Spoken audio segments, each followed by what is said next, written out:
괜찮아, 내가 있잖아. 오빠, 나는 어떡해. 무서워. 내가 내 인생의 마지막 유언장을 고쳐 쓰기로 결심한 것은 췌장암 사기 6개월 시한부라는 진단이 채 귓가에 식기도 전이었다. 너무 상심하지 마, 여보. 요즘 의술이 얼마나 좋은데. 6개월이 1년이 되고 10년이 될 수도 있어. 내가 당신 옆에서 끝까지 지킬게. 우리 함께 이겨내자, 응? 진료실의 차가운 공기를 가르며 남편 박재성의 목소리가 솜처럼 내 귀를 감쌌다. 40년을 함께한 남편의 다정함은 이 절망의 순간 유일한 빛처럼 느껴졌다. 나는 그의 품에 무너지듯 기댔다. 내 어깨를 감싼 그의 팔은 단단했고 등줄기를 쓸어내리는 손길은 더없이 따스했다. 의사의 입에서 췌장암이라는 단어가 나온 순간부터 세상은 소리를 잃은 흑백 영화가 되었다. 윙윙거리는 이명 속에서 오직 남편의 목소리만이 선명한 색채를 띠고 있었다. 그래, 이 사람만 있다면 남은 시간이 얼마든 견뎌낼 수 있을 것 같았다. 병원 복도를 걸어 나올 때도 남편은 내 허리를 굳건히 받쳐주었다. 휘청이는 나를 부축하는 그의 걸음은 신중했고 주변의 시선으로부터 나를 보호하려는 듯 넓은 어깨로 나를 가렸다. 평생을 헌신했던 남편의 이 완벽한 보살핌에 눈물이 핑 돌았다. 나는 교사였고 그는 사업가였다. 그의 성공을 위해 내 꿈을 접었고 그의 체면을 위해 내 감정을 숨겼다. 그렇게 40년. 후회는 없다고 믿었다. 그의 성공이 곧 나의 행복이었으니까. 이제 내 인생의 마지막 길 위에서 나는 그의 사랑을 다시 한번 확인하고 있었다. 피곤하지? 집에 가서 좀 쉬자. 내가 맛있는 거 해줄게. 당신 좋아하는 호박죽 끓여줄까? 주차장으로 향하는 내내 그는 속삭였다. 나는 고개만 끄덕였다. 무슨 말을 할 기운도 없었다. 차에 오르자마자 극심한 피로가 몰려왔다. 조수석에 몸을 싣고 창문에 머리를 기댔다. 남편은 내 이마에 가볍게 입을 맞춘 후 무릎 위로 담요를 덮어주었다. 자동차의 부드러운 진동 속에서 스르르 눈이 감기는 척했다. 정말 잠들고 싶었다. 이 끔찍한 현실을 꿈으로 만들고 싶었다. 얼마나 지났을까? 희미한 의식 너머로 남편이 휴대폰을 드는 기척이 느껴졌다. 잠든 아내를 깨우지 않으려는 듯 그는 지극히 조심스러운 손길로 전화를 걸었다. 그리고 숨소리만큼이나 낮은 목소리가 내 귓속을 파고들었다. 네, 상담원님. 제가 박재성이라고 하는데요. 가입자 김서윤 씨 남편입니다. 다름이 아니라 오늘 병원에서 아내가 시한부 판정을 받아서요. 심장이 쿵 하고 바닥으로 떨어졌다. 이 와중에 누구에게 전화를 하는 걸까? 친척? 아니면 그의 형제들에게? 걱정스러운 마음에 실눈을 떠 남편의 옆모습을 훔쳐보았다. 그의 얼굴에는 아까 나를 위로하던 애틋함 대신 서늘하고 냉정한 비즈니스맨의 표정이 자리하고 있었다. 네, 췌장암 말기라고 합니다. 그래서 좀 확인하고 싶은 게 있어서요. 현재 가입된 종신보험이랑 암보험, 사망 시에 지급되는 총 보험금이 얼마로 책정되어 있는지 다시 한번 확인 가능할까요? 순간 온몸에 피가 얼어붙는 것 같았다. 숨을 쉴 수가 없었다. 내가 잠든 줄로만 아는 남편은 한치의 망설임도 없이 말을 이어갔다. 네, 그럼 사망진단서랑 필요 서류를 제출하면 지급까지는 보통 얼마나 걸립니까? 절차가 많이 복잡한가요? 그의 목소리에는 슬픔이나 비통함 따위는 단 한 방울도 섞여 있지 않았다. 오직 정확한 정보를 얻으려는 사무적인 냉정함만이 가득했다. 내가 평생을 바쳐 사랑했고 방금 전까지 내 마지막을 지켜줄 유일한 사람이라 믿었던 남자의 입에서 흘러나오는 말들은 비수처럼 내 심장을 찔렀다. 나는 필사적으로 숨을 죽였다. 눈꺼풀 안쪽이 파르르 떨려왔지만 절대 눈을 떠서는 안 되었다. 이 지옥 같은 연극의 끝을 봐야만 했다. 알겠습니다.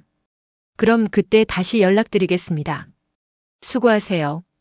전화가 끊어지고 짧은 정적이 흘렀다. 남편은 긴 한숨을 내쉬었다. 그 한숨의 의미는 무엇일까? 아내를 잃을 슬픔? 아니면 거액의 보험금을 손에 쥘 수 있다는 안도감? 차마 상상하고 싶지 않은 생각들이 머릿속을 헤집었다. 그때 띠링하는 경쾌한 메시지 수신음이 울렸다. 남편의 엄지손가락이 바쁘게 움직였다. 나는 감은 눈의 미세한 틈으로 그 화면을 훔쳐봤다. 발신인은 오민이라는 이름이었다.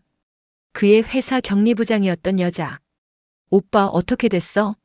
우리 계획은 차질 없는 거지. 그리고 이어지는 남편의 답장. 내 눈앞에서 내 남편의 손가락이 내 사형 선고를 확인하는 그 문장을 타전하고 있었다.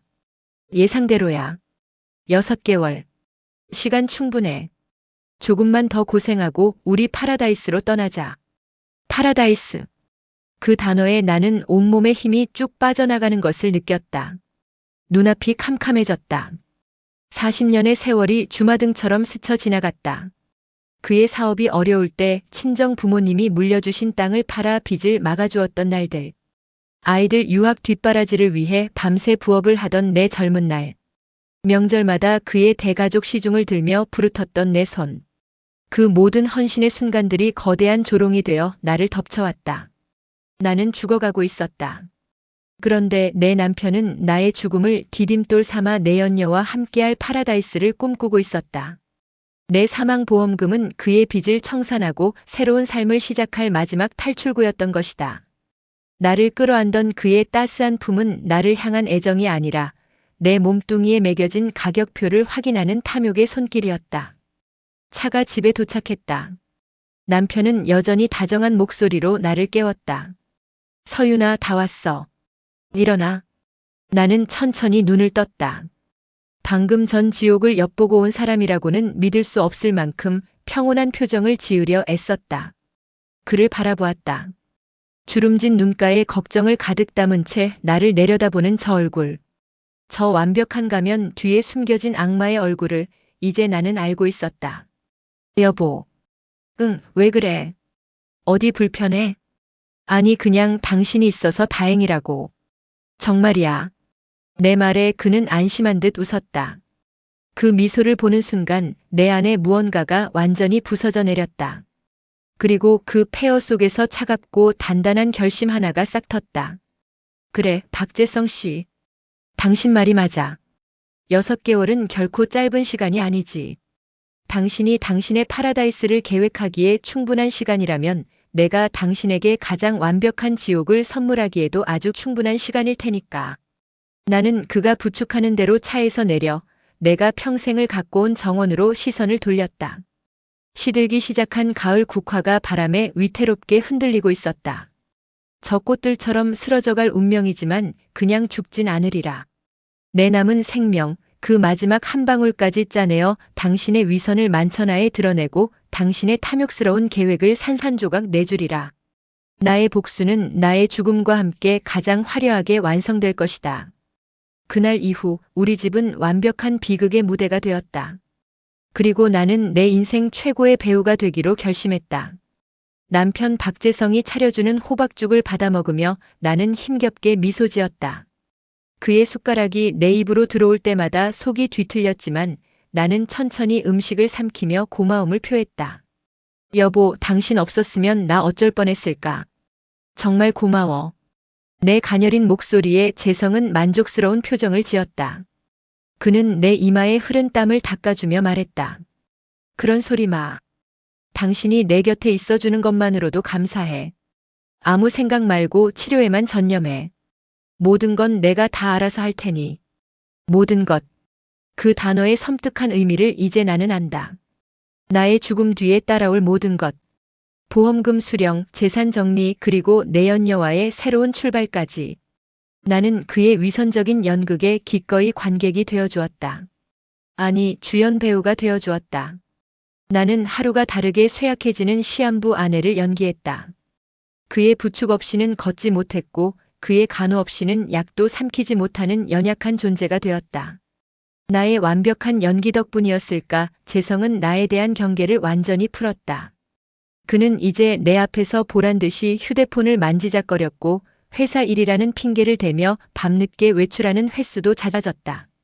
그가 내연녀 오민희와 밀회를 즐기고 있을 그 시간 나는 그의 서재로 향했다. 그곳은 40년간 내가 신성시했던 남편의 공간이자 이제는 그의 추악한 비밀이 봉인된 판도라의 상자였다.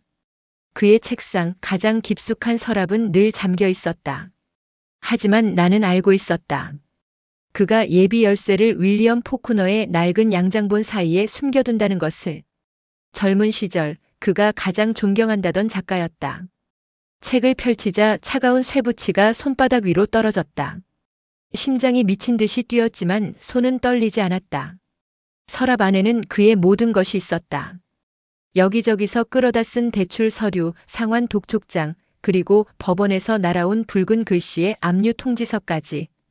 그의 사업은 이미 몇 년 전에 기울다 못해 완전히 가라앉아 있었다. 내가 알던 번듯한 사업가 박재성은 없었다. 그 자리엔 거액의 빚더미에 올라앉은 파산 직전의 남자만 있을 뿐이었다. 그리고 그 서류들 가장 밑에 비닐 파일에 고이 쌓인 종이 뭉치가 있었다. 우리의 새로운 시작을 위한 계획. 그 유치한 제목 아래 오미니의 교활한 필체로 작성된 도피 계획서가 모습을 드러냈다. 캐나다의 어느 도시로 이민 갈 것인지, 어떤 집을 살 것인지, 그리고 내 사망보험금으로 어떻게 빚을 청산하고 남은 돈을 분배할 것인지에 대한 계획이 소름 끼치도록 상세하게 적혀 있었다. 그들은 내 목숨값을 이미 그들의 파라다이스를 위한 예산으로 책정해 놓은 것이었다. 나는 입술을 깨물었다. 피맛이 입안에 번졌지만 눈물은 나오지 않았다. 이제 울 때가 아니었다. 다음 날 나는 유일한 친구 연주를 찾아갔다. 그녀가 운영하는 카페 연서의 문을 열자 따뜻한 커피 향이 나를 감쌌다. 늘 그랬듯 연주는 나의 헬쑥한 얼굴을 보자마자 모든 것을 직감한 듯 했다. 무슨 일이야, 서윤아? 병원에서 안 좋은 소리 들었어? 나는 그녀 앞에 말없이 서류 뭉치를 내려놓았다. 연주는 의심스러운 눈초리로 서류를 읽어 내려가기 시작했다. 그녀의 얼굴은 처음에는 놀라움으로, 다음에는 분노로, 그리고 마지막에는 깊은 슬픔으로 물들었다. 이게 자식. 나지막이 욕설을 뱉은 연주는 자리에서 일어나 나를 와락 껴안았다. 나는 친구의 품에 안겨서야 참았던 숨을 토해냈다. 몸이 종이장처럼 떨려왔다. 내가 너 그 인간한테 시집 갈 때부터 알아봤어. 번지르르한 말만 앞세우는 속 빈 강정이라고. 미안하다, 서윤아. 내가 더 말렸어야 했는데. 아니야, 연주야. 이제 와서 후회하면 뭐해. 나 시간이 없어. 그냥 이렇게 당하고만 있을 순 없어. 내가 평생을 바쳐 이룬 모든 걸 저 인간들한테 넘겨줄 순 없다고. 내 목소리는 떨렸지만 눈빛은 그 어느 때보다 단단했다. 내 결심을 확인한 연주는 고개를 끄덕였다. 그래. 절대 안 되지. 내 인생이야. 마무리는 내가 원하는 대로 해야지. 내가 아는 변호사가 있어. 아주 실력 있고 의리 있는 사람이야. 너한테 분명 힘이 되어줄 거야. 연주가 소개해준 변호사는 한동훈이라는 젊은 남자였다. 그의 사무실에서 마주 앉은 순간 나는 그가 낯이 익다는 것을 깨달았다. 선생님, 저 기억하십니까? 대성중학교 3학년 2반 한동훈입니다. 그의 말에 20년도 더 된 기억의 편린들이 맞춰졌다. 부모의 이혼으로 방황하며 주먹질을 일삼던 아이. 모두가 포기했던 그 아이의 손을 끝까지 놓지 않았던 것은 교사 김서윤, 바로 나였다. 동훈이구나. 이렇게 컸구나. 훌륭한 사람이 되었네. 우리는 잠시 과거를 추억했다. 그리고 나는 내 앞에 닥친 지옥 같은 현실을 담담히 털어놓았다. 이야기를 듣는 내내 한동훈 변호사의 얼굴은 차갑게 굳어갔다. 그는 내 이야기가 끝나자 분노를 억누르며 말했다. 선생님, 제가 선생님께 진 빚을 이제야 갚을 기회가 온 것 같습니다. 걱정 마십시오. 법이 허용하는 가장 완벽하고 가장 잔인한 방법으로 선생님의 마지막을 지켜드리겠습니다. 그날부터 우리의 은밀한 복수극이 시작되었다. 한동훈 변호사는 먼저 박재성 명의의 모든 재산에 대한 가압류를 신청하고 내가 모르는 사이 빠져나간 돈의 흐름을 역추적하기 시작했다. 그리고 나는 집안에서 연기를 계속하며 증거를 수집했다. 한 변호사가 건네준 작은 녹음기를 정원 돌틈과 남편의 서재 책상 밑에 숨겨두었다. 내 손으로 직접 내 남편의 죄를 기록해야 한다는 사실이 역겨웠지만 나는 망설이지 않았다. 암세포가 내 몸을 갉아먹는 고통보다 배신감이 주는 고통이 더 컸다. 증거는 생각보다 쉽게 모였다. 박재성과 오민희는 나를 완전히 죽은 사람 취급했다. 그들의 통화 내용은 날이 갈수록 대담해졌다. 오빠, 그 여자 아직도 버티고 있어? 의사가 6개월이라며. 벌써 2달이나 지났잖아. 이러다 우리 계획 다 틀어지는 거 아니야? 걱정 마.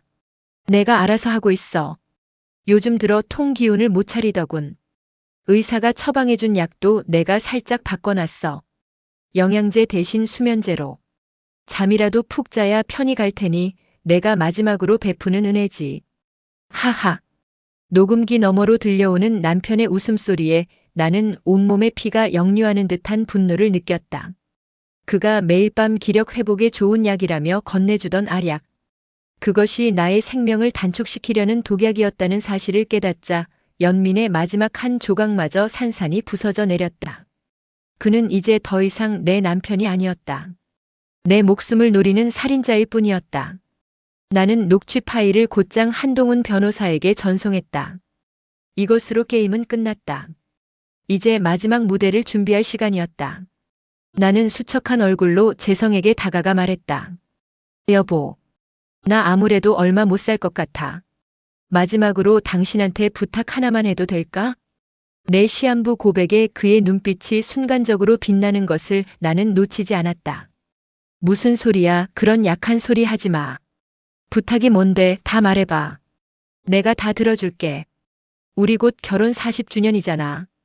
그날 우리 집에서 조촐하게 식사라도 했으면 좋겠어. 당신 형제들이랑 당신 회사에서 애써준 오부장도 부르고. 내가 마지막으로 사람들한테 밥 한 끼 차려주고 싶어서 그래. 내 입에서 오민희의 이름이 나오자 재성은 잠시 당황했지만 곧 의심을 거두고 너그럽게 웃었다. 죽어가는 아내의 마지막 소원. 그것을 거절할 만큼 어리석지는 않았다. 어쩌면 그는 이 자리가 자신의 완벽한 승리를 자축하는 전야제가 될 것이라 생각했을지도 모른다. 그래, 마음껏 축배를 들 준비를 해. 당신과 당신의 여자 그리고 당신의 탐욕스러운 형제들까지. 내가 차리는 최후의 만찬에서 나는 당신들에게 인생 최악의 음식을 대접할 테니까. 그 음식의 이름은 바로 파멸이다. 나는 달력을 보았다. 결혼기념일까지 앞으로 일주일. 내 인생의 마지막이자 가장 화려한 복수극의 막이 오르고 있었다. 결혼 40주년 기념일의 공기는 유난히 차고 건조했다. 늦가을의 스산한 바람이 정원의 마지막 나뭇잎들을 세차게 흔들었다. 나는 창가에 서서 앙상한 나뭇가지 위로 내려앉는 희미한 석양을 바라보았다. 내 몸속의 생명도 저 노을처럼 위태롭게 쓰러져가고 있었다. 갈비뼈 아래에서 시작되는 통증이 등줄기를 타고 끈질기게 올라왔지만 나는 허리를 꼿꼿이 세웠다. 오늘 밤 나는 내 인생의 마지막 무대 위 주인공이었다. 쓰러질 수는 없었다. 여보, 무리하지 마. 손님 맞이는 내가 다 할 테니 당신은 앉아서 쉬고 있어. 박재성이 내 어깨에 쇼를 둘러주며 속삭였다. 그의 얼굴에는 그림자가 드리워져 있었다. 그늘진 애정, 계산된 염려. 나는 그가 두려워하는 것이 나의 건강이 아니라 혹시라도 내가 이 중요한 날을 망칠까 하는 불안감임을 알았다. 나는 그의 손을 잡으며 희미하게 웃었다. 내 손은 얼음장처럼 차가웠고 그의 손은 탐욕으로 뜨거웠다. 괜찮아요. 내 손으로 차린 마지막 밥상인데 끝까지 봐야죠. 당신 좋아하는 갈비찜도 푹 재워뒀어요. 내 말에 재성의 얼굴이 잠시 환해졌다. 그는 이만찬이 죽어가는 아내의 마지막 애정 표현이자 자신의 오랜 노고에 대한 보상이라고 굳게 믿고 있었다. 어리석은 남자. 그는 내가 차려놓은 덫의 한가운데로 스스로 걸어 들어오고 있었다. 곧이어 손님들이 도착하기 시작했다. 재성의 두 형님과 형님 네 식구들, 그리고 그의 막내 여동생까지. 그들은 하나같이 슬픔과 걱정이 뒤섞인 표정으로 내 손을 잡았지만 그들의 눈빛은 교활하게 빛나고 있었다. 재성이 내 보험금으로 빚을 청산하고 나면 그들에게도 떨어질 콩고물이 있다는 것을 알고 있는 자들의 탐욕스러운 눈빛이었다. 그들은 내게 재수씨, 기운내요, 새언니, 얼굴이 많이 상했네라며 위로의 말을 건넸지만 그들의 시선은 이 집의 가구와 장식품들을 훑으며 값을 매기고 있었다. 마지막으로 오민이가 도착했다. 그녀는 마치 상주라도 된 듯 검은색 원피스 차림이었지만 목에는 나보란 듯이 반짝이는 다이아몬드 목걸이를 걸고 있었다. 재성이 얼마 전 회사 창립 기념일 선물이라며 내게 줬던 바로 그 목걸이였다. 나는 아무렇지 않게 미소 지으며 그녀를 맞았다. 오 부장, 와줘서 고마워요. 우리 남편이 오 부장 칭찬을 입이 마르도록 하던데.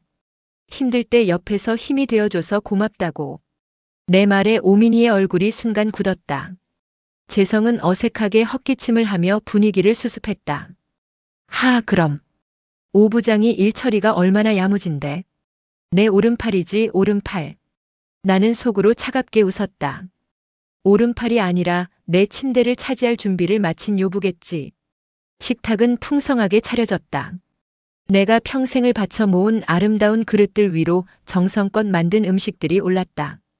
갈비찜, 잡채, 신선로, 그리고 갖가지 나물과 전까지. 모두가 내 음식 솜씨를 칭찬하며 화기애애한 분위기를 연출했다.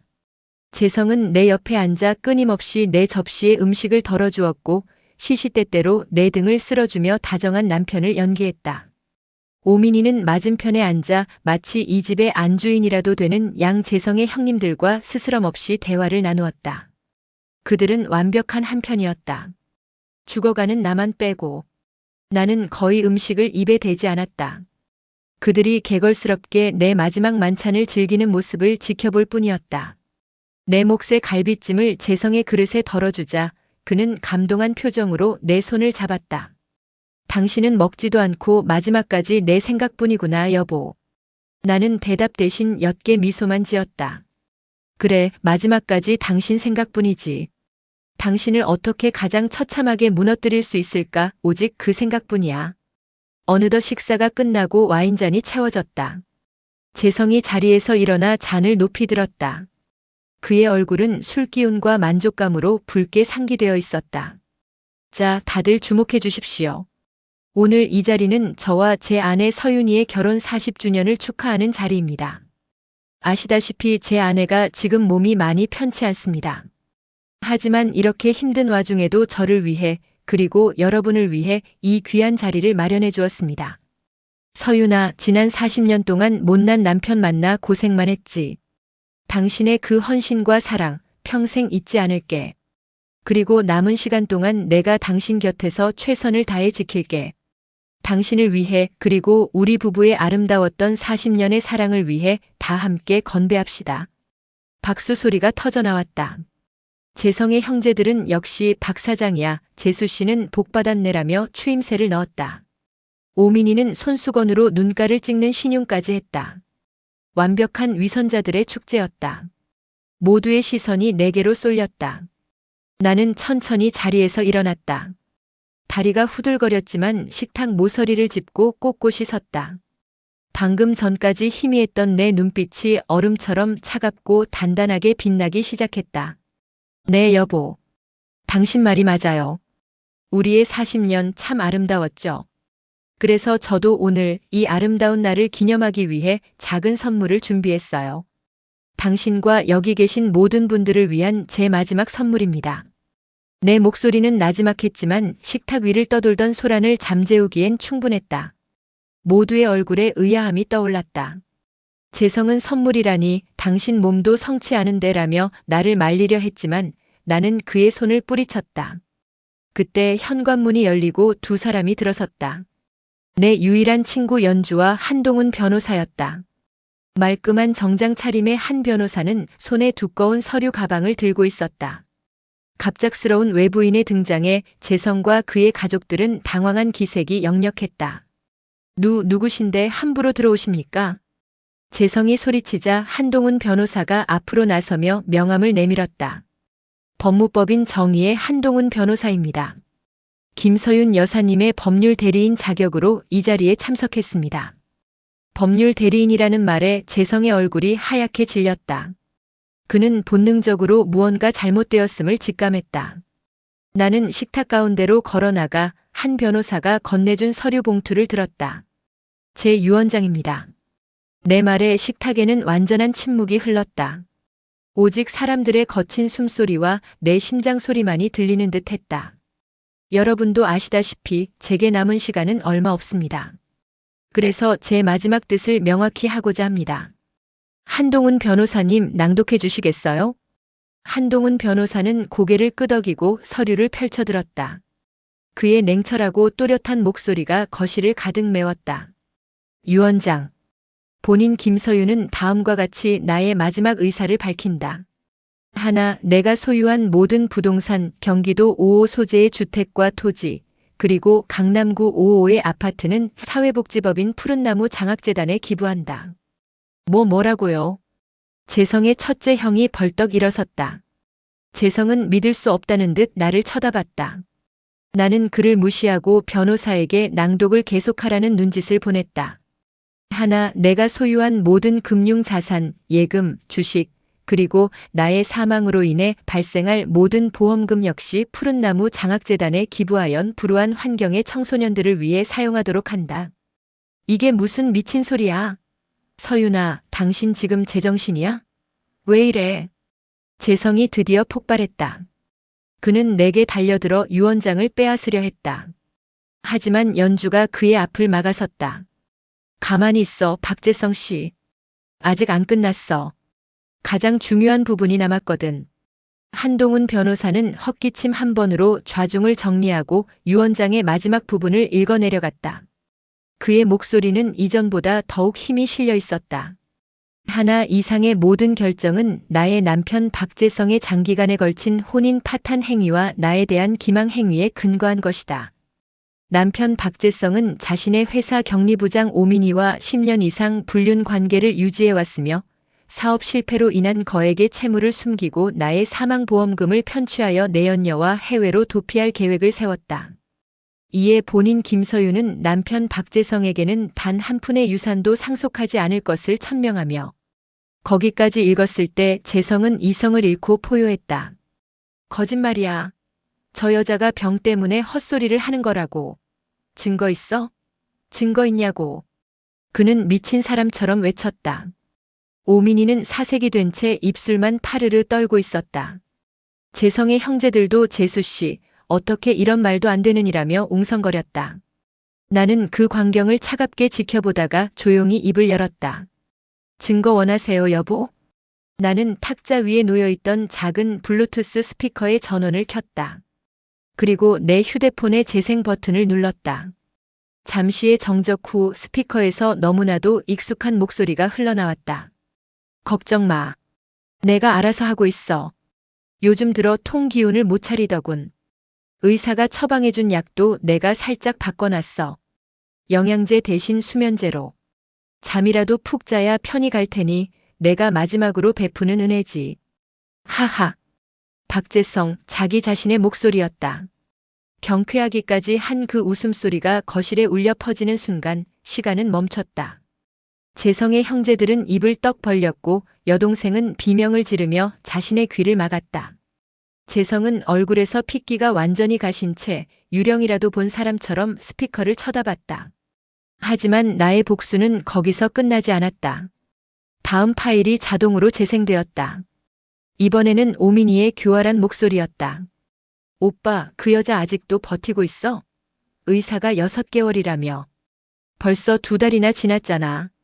이러다 우리 계획 다 틀어지는 거 아니야? 빨리 좀 어떻게 해봐. 알았다니까. 조금만 참아. 그 여자 보험금만 들어오면 이 지긋지긋한 곳 뜨는 거야. 우리 둘만의 파라다이스로. 파라다이스라는 단어가 흘러나오는 순간 오민희는 악소리를 지르며 자리에 주저앉았다. 모든 것이 끝났다는 절망이 그녀의 얼굴에 역력했다. 한동훈 변호사가 차갑게 말을 이었다. 녹취된 내용은 모두 법적인 증거 능력을 갖추고 있습니다. 박재성 씨의 살인미수 및 보험사기 예비 혐의, 오민희 씨의 공모 혐의에 대한 형사 고소장도 이미 준비되어 있습니다. 또한 유원장에 명시된 혼인 파탄의 귀책 사유가 명백하므로 유류분 반환 청구 소송 또한 기각될 확률이 100%에 가깝습니다. 모든 것이 밝혀졌다. 내가 평생을 바쳐 이룬 가정이라는 무대 위에서 가장 완벽한 가면을 쓰고 있던 악마들의 민낯이 만천하에 드러났다. 재성의 형제들은 더 이상 그의 편이 아니었다. 그들은 경멸과 혐오가 가득한 눈으로 재성과 오민이를 번갈아 쳐다보며 슬금슬금 뒷걸음질 쳤다. 자신들에게 불똥이 튈까 두려워하는 비겁한 얼굴들이었다. 재성은 완전히 무너져 내렸다. 그는 바닥에 무릎을 꿇고 내게 기어오려 했다. 서유나, 내가 잘못했어. 내가 잠시 미쳤었나 봐. 제발 용서해줘. 응? 우리가 함께한 40년 세월이 있잖아. 그는 눈물 콧물을 흘리며 내 바짓가랑이라도 붙잡을 기세였다. 나는 한 발짝 뒤로 물러섰다. 그리고 40년 동안 단 한 번도 내 손가락을 떠난 적 없던 낡고 달아빠진 결혼 반지를 천천히 빼냈다. 나는 무릎 꿇은 그의 눈앞에 반지를 떨어뜨렸다. 땡그랑 하는 차가운 금속성 소리가 유난히 크게 울렸다.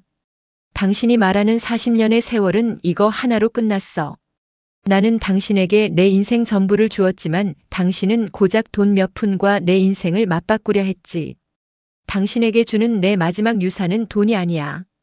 평생을 오늘 이 순간을 후회하며 살아가야 하는 그 끔찍한 기억, 바로 그거야. 나는 더 이상 그를 보지 않았다. 나의 시선은 그를 넘어 내가 평생을 갖고 온 정원을 향했다. 모든 잎이 떨어져 황량했지만 나는 알고 있었다. 이 추운 겨울이 지나면 저 땅을 뚫고 반드시 새싹이 돋아나리라는 것을. 내 생명은 비록 저물지만 나의 존엄은 저 새싹처럼 다시 태어날 것이다. 나는 연주의 부축을 받으며 지옥으로 변해버린 나의 집을, 나의 과거를, 나의 남편이었던 그 남자를 뒤로하고 걸어나왔다. 등 뒤에서 들려오는 절규와 울음소리는 더 이상 내게 아무런 상처도 주지 못했다. 내 인생의 가장 길고 치열했던 싸움이 드디어 나의 완전한 승리로 끝나는 순간이었다. 그 지옥 같던 집을 나서는 내 등 뒤로 박재성의 절규와 오민이의 울음소리가 악다구니처럼 엉겨붙었다. 하지만 그 소음은 더 이상 내게 닿지 않았다. 마치 두꺼운 유리벽이라도 세워진 듯 모든 것이 아득하게 멀어졌다. 차가운 밤 공기가 폐부 깊숙이 들어오자 비로소 숨이 트였다. 40년간 나를 옥죄던 투명한 감옥에서 걸어나온 기분이었다. 연주가 운전하는 차의 조수석에 앉아 나는 말없이 창밖을 바라보았다. 스쳐 지나가는 가로등 불빛이 내 얼굴 위로 명멸을 반복했다. 빛과 어둠이 교차할 때마다 지난 40년의 세월이 파노라마처럼 머릿속을 스쳤다. 그의 와이셔츠를 다리던 아침, 아이들의 도시락을 싸던 새벽, 그의 성공에 내 일처럼 기뻐하던 수많은 낮과 밤들. 그 모든 순간이 이제는 색바랜 사진처럼 박제되어 과거라는 이름의 상자 속에 갇혔다. 슬프지 않았다. 분노도 허무함도 아니었다. 그저 끝났다는 안도감. 거대한 파도가 휩쓸고 지나간 뒤에 텅 빈 고요함만이 내 안에 가득했다. 괜찮아? 연주가 신호 대기 중에 나를 보며 나지막이 물었다. 그녀의 목소리에는 깊은 염려가 배어 있었다. 나는 천천히 고개를 돌려 그녀를 마주 보았다. 내 인생의 가장 혹독한 겨울을 함께 견뎌준 유일한 친구. 응. 괜찮아. 아니, 지금이 내 인생에서 가장 괜찮은 순간 같아. 내 대답에 연주는 희미하게 미소 지으며 다시 전방을 주시했다. 우리는 더 이상 아무 말도 하지 않았지만 차 안을 흐르는 침묵은 그 어떤 위로의 말보다 따뜻하고 편안했다. 그날 밤 나는 연주의 카페 한편에 마련된 작은 방에서 40년 만에 처음으로 깊은 잠에 빠져들었다. 악몽도 뒤척임도 없는 완벽한 숙면이었다. 내 옆자리에 더 이상 배신자가 눕지 않는다는 사실만으로도 세상은 이토록 평온할 수 있었다. 다음 날 아침 나를 깨운 것은 알람 소리가 아닌 진한 커피 향이었다. 연주가 내려준 따뜻한 아메리카노를 한 모금 마시자 온몸의 세포가 깨어나는 기분이었다. 그날부터 나의 남은 시간은 오롯이 나 김서윤을 위해 쓰이기 시작했다. 한동훈 변호사는 약속대로 모든 것을 일사천리로 진행했다. 박재성과 오민희는 살인미수와 보험사기 공모 혐의로 즉시 경찰 조사를 받게 되었다. 사회적으로 명망 있는 사업가의 추악한 스캔들은 신문 사회면을 작게나마 장식했고 그가 쌓아 올린 모든 명예와 인맥은 하룻밤 사이에 신기루처럼 사라졌다. 그의 형제들은 자신들에게 불똥이 튈까 두려워 그를 외면했고 오민이는 모든 죄를 박재성에게 떠넘기며 자신만이라도 빠져나가려 발버둥쳤다. 그들이 서로를 물어뜯으며 진흙탕 속으로 가라앉는 동안 나는 한 번도 그들의 소식에 귀 기울이지 않았다. 그들은 이제 내 인생의 등장인물이 아니었다. 나의 복수는 그들을 파멸시키는 것에서 끝나는 것이 아니었다. 나의 마지막을 나답게 완성하는 것이 진짜 복수의 마침표였다. 나는 한 변호사와 함께 푸른나무 장학재단 설립을 구체화했다. 내 모든 재산을 처분해 마련한 기금으로 나와 같이 어려운 환경 속에서도 꿈을 잃지 않는 아이들을 돕고 싶었다. 재단의 이름을 푸른나무라 지은 것은 한동훈이라는 작은 씨앗이 역경을 딛고 큰 나무로 자라난 것을 보았기 때문이었다. 내 인생의 마지막이 또 다른 누군가에게 새로운 시작의 걸음이 될 수 있다면 나의 62년 생애는 결코 헛되지 않았음을 증명하는 것이리라. 재단 설립 서류에 마지막으로 서명을 하던 날 한 변호사는 깊이 고개를 숙였다. 선생님께서 제게 주신 믿음이 없었다면 오늘의 저도 없었을 겁니다. 이제 제가 선생님의 이름으로 선생님의 뜻을 평생 지켜나가겠습니다. 선생님의 삶이 얼마나 가치 있었는지를 세상이 기억하도록 만들겠습니다. 그의 진심 어린 눈을 보며 나는 온화하게 미소 지었다. 교사로서 아이들의 미래를 밝혀주는 것이 내 꿈이었다. 비록 한 남자에게 발목 잡혀 그 꿈을 온전히 펼치지 못했지만 마지막 순간에 이렇게나마 그 꿈의 한 조각을 이룰 수 있게 된 것이 참으로 다행이었다. 시간은 속절없이 흘렀다. 겨울이 깊어지면서 내 몸의 통증도 심해졌다. 진통제 없이는 잠을 이루기 힘든 날들이 계속되었지만 내 마음은 놀랍도록 평온했다. 연주는 그런 나를 지극정성으로 돌보았다. 그녀는 매일 아침 신선한 과일 주스를 갈아주었고 날이 좋은 오후에는 휠체어에 나를 태워 카페 앞 한강변을 산책했다. 우리는 젊은 시절의 추억을 이야기했고 먼저 떠난 친구들을 그리워했으며 가끔은 시시껄렁한 농담에 소녀들처럼 웃음을 터뜨렸다. 어느 날 오후 따스한 햇살을 받으며 꾸벅꾸벅 졸고 있는 내게 연주가 물었다. 서윤아, 후회돼? 박재성 그 인간 만난 거. 나는 천천히 눈을 떴다.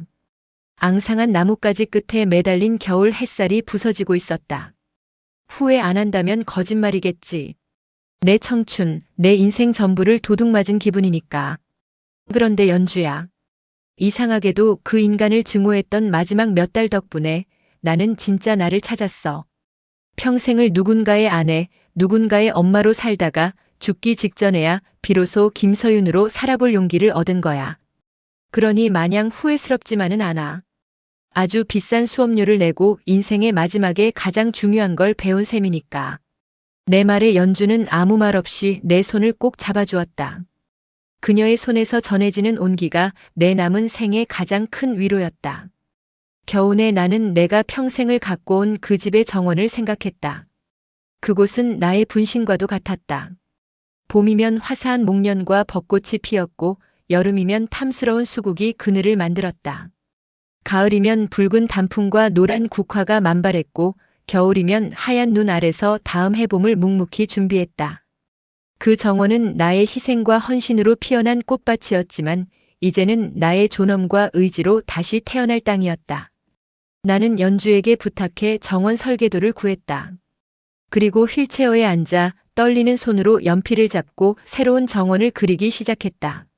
아이들이 와서 마음껏 뛰어놀 수 있는 작은 잔디밭, 학생들이 책을 읽을 수 있는 나무 그늘 아래의 벤치, 그리고 계절마다 다른 꽃들이 피고 지며 희망을 이야기하는 작은 오솔길. 그 집은 이제 장학재단의 소유가 되어 아이들을 위한 작은 쉼터이자 도서관으로 쓰일 예정이었다. 나의 정원은 더 이상 한 사람을 위한 헌신의 공간이 아니라 모두를 위한 위로와 희망의 공간으로 다시 태어날 것이었다. 길고 혹독했던 겨울이 끝나고 마침내 봄이 왔다. 창밖으로 불어오는 바람의 결이 한결 부드러워졌다. 내 몸은 하루가 다르게 쇠약해져 이제는 휠체어에 앉는 것조차 버거워졌지만 내 정신은 오히려 봄 햇살처럼 맑고 투명해졌다. 의사는 내게 남은 시간이 정말 얼마 남지 않았다고 했다. 나는 마지막으로 그 집에 가보고 싶다고 연주에게 부탁했다. 모든 법적 절차가 끝나 텅 비어버린 그 집.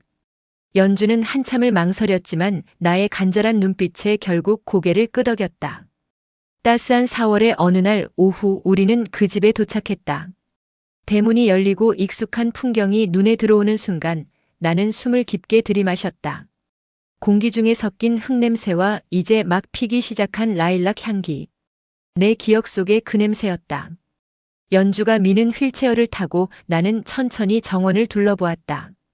내가 겨울 내내 꿈꾸었던 모습 그대로였다. 장학재단 사람들이 나의 설계도를 보고 정원을 새롭게 가꾸어 놓은 것이었다. 잔디밭에는 아이들이 웃고 떠들며 공놀이를 하고 있었고 벤치에 앉은 교복 입은 여학생들은 책을 읽으며 제잘거리고 있었다. 그리고 내가 가장 아끼던 목련 나무 아래 하얀 꽃잎이 눈처럼 흩날리고 있었다. 나는 연주에게 휠체어를 목련 나무 아래에 세워달라고 했다. 바람이 불 때마다 꽃비가 내 머리 위로, 무릎 위로 부드럽게 내려앉았다. 나는 떨리는 손을 뻗어 나뭇가지를 잡았다. 거칠지만 온기가 느껴지는 나무의 감촉. 평생을 기댈 곳 없이 살아온 내게 이 나무는 처음이자 마지막 안식처 같았다. 연주야 고마웠어. 너 덕분에 내 마지막이 참 따뜻했다. 바보 같은 소리. 우리가 친구인데 당연한 거지. 연주는 애써 웃으며 내 눈물을 닦아주었지만 그녀의 눈에도 이미 눈물이 가득 고여 있었다. 나 이제 졸리다. 여기서 잠깐만 잘게. 이 꽃향기가 너무 좋아서 꿈도 향기로울 것 같아. 나는 눈을 감았다. 통증은 사라지고 오직 봄의 향기와 따스한 햇살, 그리고 친구의 온기만이 나를 감쌌다. 40년의 억압도 몇 달간의 지독한 분노도 모두 지나갔다. 나는 비로소 완전한 평화를 찾았다. 나의 죽음은 배신으로 얼룩진 비극이 아니었다. 스스로의 힘으로 쟁취한 가장 존엄하고 아름다운 마침표였다. 내가 떠난 세상에서 박재성은 살아도 사는 것이 아닌 삶을 살았다.